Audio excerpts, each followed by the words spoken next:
Market का पंचनामा में आप सभी का स्वागत है। आपके साथ मैं हूं वरुण दुबे और फाइनली वो दिन आ ही गया जब बाजार में हमें मुनाफा वसूली देखने मिली और तगड़ी वाली मुनाफा वसूली देखने मिली। और इसी का डर हम पिछले कुछ दिनों से बोल रहे थे कि एक ना एक दिन तो आएगा जब आपको मार्केट में अच्छी खासी गिरावट देखने मिलेगी। आपको याद होगा हमने आपको जो लेवल सुझाए थे 10,550, उसके बाद 10,450 और उसके बाद अगर गिरता है तो 10,300, ये 3 लेवल हमने सुझाए थे। और देखिए आज का लो क्या है, 10,562 ये आज का लो है। और कहाँ से हम गिरे हैं, आज जब हम ओपन हुए थे तब कहीं ना कहीं 10,750 यानी कि ऊपरी 100 से भी अगर आप देखें तो अच्छे खासे गिरावट हुई। और कल के क्लोज से तो करीब करीब 200 पॉइंट के आसपास की गिरावट आज जो है बाज़ार में देखने मिली। अब ऐसा क्या हुआ, एक तो इसको बड़ी मुनाफा वसूली के तौर पे देखेंगे कि नो डाउट ये एक बहुत बड़ी मुनाफा वसूली है, क्योंकि मार्केट इतना चल चुका है तो जाहिर सी बात है कि लोग प्रॉफिट बुक करने आएंगे। लेकिन प्रॉफिट बुक करने की भी कोई ना कोई वजह तो होनी चाहिए। अब वजह आप काफ़ी सारे बोल सकते हैं। एक तो सबसे बड़ी वजह जो है कहीं ना कहीं अब लोगों को फिर से वो डर लग रहा है कि कोरोना का जो इम्पैक्ट है वो शायद और गहरा हो सकता है। जगह जगह पे लॉकडाउन बढ़ाने की बातें की जा रही है। आपने देखा कल यूएस के मार्केट किस तरह से गिरे, क्योंकि कैलिफोर्निया में जो लॉकडाउन है उसको और सख्त करने की बातें की जा रही है। जो खोलने की बातें की जा रही थी वो नहीं हो रहा है। काफ़ी यूएस में केसेस जो है वो बढ़ते जा रहे हैं। इंडिया में भी अगर आप देखें तो काफ़ी सारी जगहें ऐसी है जहाँ पे आप देखेंगे कि लॉकडाउन को एक्सटेंड किया जा रहा है। क्यों? क्योंकि केसेस कंट्रोल में नहीं आ रहे हैं। नो डाउट काफ़ी सारी कंपनियां हैं जो कि अब दावा कर रही है, रशिया भी दावा कर रहा है कि अगस्त के मिड तक या फिर सितंबर के स्टार्ट तक कोई ना कोई दवा लेके आ जाएंगे। लेकिन जो नंबर ऑफ़ ट्रायल्स है वो अभी तक पूरे हुए नहीं, तो कहाँ से लेके आएंगे दवा ये तो भगवान ही जाने। लेकिन हाँ, अगर दावे किए जा रहे हैं और अगर ऐसा हो जाता है तो बहुत अच्छा है।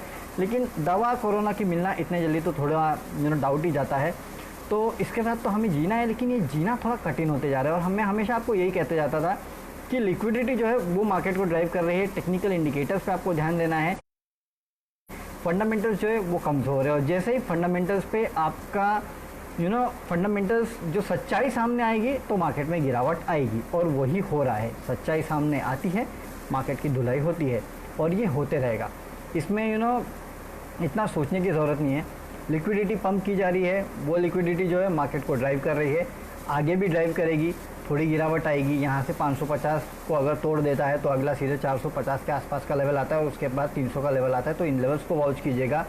ऊपर की तरफ फिलहाल तो अगर 10,700 को होल्ड करने के बाद उसके आगे निकलेंगे तब जाके हम देखेंगे कि क्या करना है।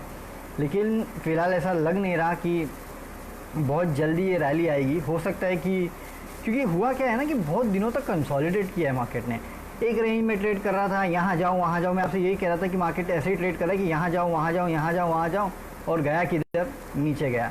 तो ये एक दिक्कत की बात है।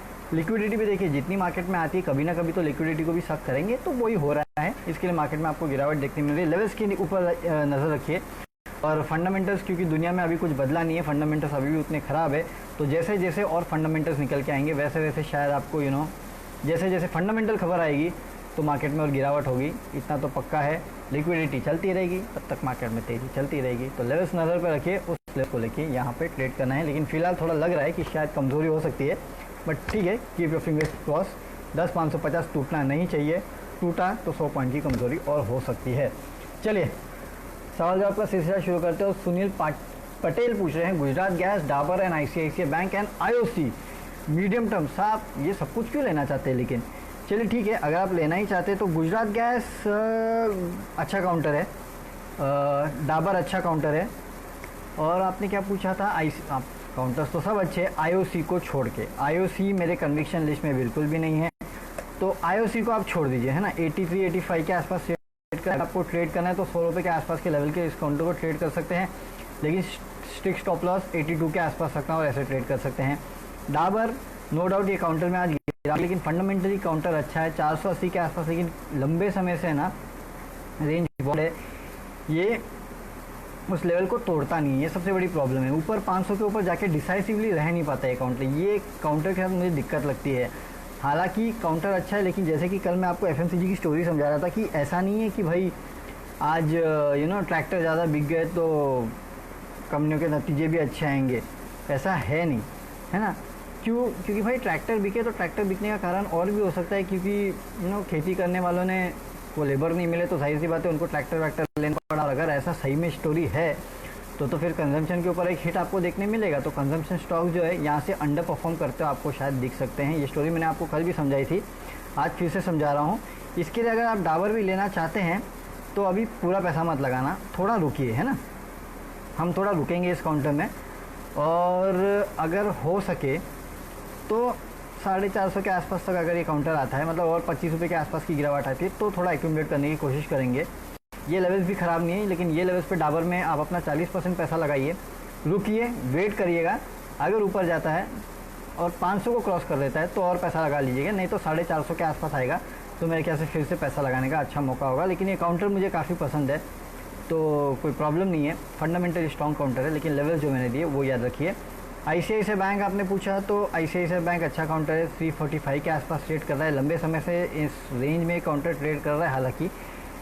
लेकिन देखिए प्रॉब्लम यही है, मैं आपको यही कह रहा था कि बैंकिंग स्टॉक्स अगर साथ नहीं देंगे ना तो मार्केट को तकलीफ होने वाली है। और आज देखिए वही हुआ कि बैंकिंग स्टॉक्स ने बिल्कुल साथ नहीं दिया, और कंपनी ओवरऑल सेक्टर जो है या फिर ओवरऑल मार्केट जो है उसमें तकलीफ हमें देखने मिली। ICICI बैंक स्ट्रक्चर एक मिनट ज़रा देख लीजिए, काफ़ी लंबे समय से कंसोलिडेट कर रहा है ये, लेकिन पिछले कुछ दिनों से गिर रहा है। 370 के आसपास से गिरते गिरते 345 के आसपास आया है। थोड़ा रुकिए, है ना।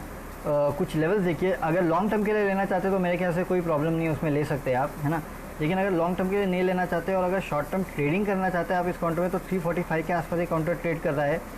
320 का स्टॉप लॉस रखिए इस काउंटर को आप। फिलहाल 370 के टारगेट के लिए ले सकते हैं, लेकिन मेरे ख्याल से थोड़ा रुकना ज़्यादा बेटर होगा इस काउंटर में, क्योंकि फॉल हो रहा है लगातार, गिरते जा रहा है। थोड़ा अपटिक आन दीजिए, रिवर्सल आन दीजिए, फिर शायद आपको 374 के आसपास के लेवल जो इस काउंटर में देखने मिल सकते हैं। गुजरात गैस कंपनी की स्टोरीज काफ़ी अच्छी है, मुझे ये काउंटर अच्छे लगते हैं, भले IGL हो, MGL हो, गुजरात गैस हो। गिरावट में मैं इन काउंटर्स में आपको ख़रीदारी के ही मौके दूंगा। काउंटर्स अच्छे हैं, 300 के ऊपर टिक पाने में थोड़ा मुश्किल है इस काउंटर को, बट मेरे ख्याल से काउंटर ख़राब नहीं है ना, इतना भी ख़राब नहीं है कि आप इन काउंटर्स को एकदम से इग्नोर कर दें और आपको लगे कि इन काउंटर्स में गिरावट होगी। ठीक है, 300 के ऊपर नहीं टिक पा रहा है, 300 के ऊपर जाएगा तो 320 के आसपास के लेवल आपको इस काउंटर में देखने मिल सकते हैं। मेरे ख्याल से एक अच्छा रिवर्सल है इस काउंटर में सर, इस काउंटर में रिवर्सल है, इस काउंटर को ले लीजिए इस लेवल पे भी। ये लेवल पे मेरे ख्याल से 20 रुपये के आसपास के लिए लेना चाहिए। स्टॉप लॉस रख लीजिए, लेकिन एक अच्छा खासा स्टॉप लॉस यहाँ से, ज़्यादा डीप स्टॉप लॉस मत रखिएगा, 5 रुपये के आसपास का स्टॉप लॉस रखिए और 20 रुपये के लिए ट्रेड कीजिएगा। मेरे ख्याल से ट्रेडिंग के लिए अच्छा, लॉन्ग टर्म के लिए भी मुझे काउंटर पसंद है। तो IOC छोड़ के बाकी तीनों पसंद है, लेवल्स याद रखना, और जैसे मैंने बोला वैसे ट्रेड करेंगे तो ज़्यादा बेटर है। क्या Amit Agarwal, Reliance should be exit. Sir कल AGM है 2 बजे से, आवाज़ पे आपको ये AGM देखने मिलेगी, उसके बाद हम बताएंगे भी क्या क्या कहा है मुकेश अंबानी जी ने और उसका अर्थ क्या है, क्या मतलब निकाला जाए उसका, और वो सब है। तो कल आप आवाज़ के साथ जुड़ेगा तो आपको खुद को क्लियर पिक्चर मिल जाएगी कि एक्चुअली रिलायंस में करना क्या। पूरे एक्सपर्ट्स का पैनल होगा CNBC आवाज़ में, जो आपको पूरा डिकोड करके भी बताएगा कि इस AGM में क्या निकल के आया। तो कल हमारे साथ जुड़ेगा, फिर देखते हैं कि क्या होता है, तब आपको एक बेटर व्यू दे देंगे। अच्छा, IDFC फर्स्ट, नवीन पांडे जी पूछ रहे हैं IDFC फर्स्ट में क्या करना चाहिए। देखिए अब नवीन जी, यहाँ फ़र्क ये पड़ता है कि आपका नज़रिया कैसा है। लॉन्ग टर्म का नज़रिया है, पेशेंटली बैठ सकते हो तो 40 रुपये के लिए बैठ जाइए इस काउंटर में। अगर आप पेशेंटली नहीं बैठ सकते हैं तो फिर एक नैरो रेंज में काउंटर ट्रेड करेगा। फिलहाल 25-26 रुपये के आसपास है, क्योंकि इसके सामने 100 DMA जो है वो 26 रुपये के आसपास, जिसके आसपास ये खड़ा है। 20 DMA भी वही है, तो काफ़ी इंपॉर्टेंट सपोर्ट लेवल और रेजिस्टेंस लेवल पे खड़ा है ना। इसके ऊपर अगर जाएगा तब आपको जाके 34 के लेवल, 30 के लेवल देखने मिलेंगे, लेकिन ये एक ट्रेड होगा, उससे ज़्यादा कुछ नहीं होगा। 24 रुपये का स्टॉप लॉस रखे 30 रुपये के लिए ट्रेड कर सकते हैं। लॉन्ग टर्म अगर इन्वेस्टर है आप इस काउंटर में तो आराम से रखिए। मैं कह रहा हूँ आपको, मैंने आपको 19 के लेवल पे भी कहा था कि इसमें 40 आएगा, 25 के लेवल है तो भी मैं कह रहा हूँ कि 40-50 आएगा। हो सकता है थोड़ा टाइम लगे आपको, मैं ये नहीं कह रहा कि आज कल में आ जाएगा, थोड़ा टाइम लगेगा, लेकिन इस काउंटर का भाव आना चाहिए, ऐसा मेरा कन्विक्शन है। देन लेट्स सी क्या होता है। बट हाँ, ये काउंटर मुझे कुछ हद तक पसंद भी है, तो इसके लिए मैं कह रहा हूँ कि एक रिस्क चाहिए तो इस काउंटर में आप ले सकते हैं, कोई प्रॉब्लम नहीं है उसमें। ओके, अच्छा कोल इंडिया, विशाल राज पूछ रहे हैं कोल इंडिया में क्या करना चाहिए। देखिए विशाल जी, वैसे तो है ना, पिछले कुछ दिनों में अगर देखें तो रह के कमोडिटी के जो दाम है उसमें बढ़ोतरी देखने मिल रही है। कोल इंडिया भी एक कमोडिटी है कोल की, लेकिन इस काउंटर के साथ दिक्कतें बहुत है। ये काउंटर ने कभी कमा के दिया नहीं है, दुनिया की सबसे बड़ी कोल कंपनी दुनिया भर का ये सब है, इसमें आप प्राइवेट कोल माइनिंग शुरू कर रहे हैं, कमर्शियल कोल माइनिंग वो सब भी है, उसके चलते इस काउंटर को दिक्कत हो सकती है। तो फंडामेंटली अगर आप बोले सस्ता काउंटर है, नो डाउट वैल्यूएशन के लिहाज से भी अच्छा है, लेकिन इस काउंटर में मैं खरीदारी की सलाह बिल्कुल नहीं दूंगा आपको। ट्रेड करना है ट्रेड कीजिएगा, अगर इस स्पेस में अगर आपको कहीं रहना है तो NMDC मुझे फिर भी ठीक लगता है, नैल्को फिर भी ठीक लगता है, या तो आप स्टील कंपनी में जाना चाहते हैं तो JSW स्टील और टाटा स्टील ले सकते हैं, लेकिन इस काउंटर में नहीं जाइएगा। ट्रेड करना है तो भी मेरे ख्याल से शॉर्ट साइड का ट्रेड ज़्यादा बेटर होगा इसमें। मेरे समझ में लॉन्ग ट्रेड इस काउंटर में आता नहीं है इसके, तो मुझे ये काउंटर बिल्कुल अवॉइड जोन में है मेरे लिए ये काउंटर। तो मेरे ख्याल से इस काउंटर को आप छोड़ दीजिए, आप कहीं और पैसा लगाइए तो ज़्यादा बेटर होगा। ओके, यहाँ पे भारतीय एयरटेल पे व्यू पूछा जा रहा है किशन मोंटी।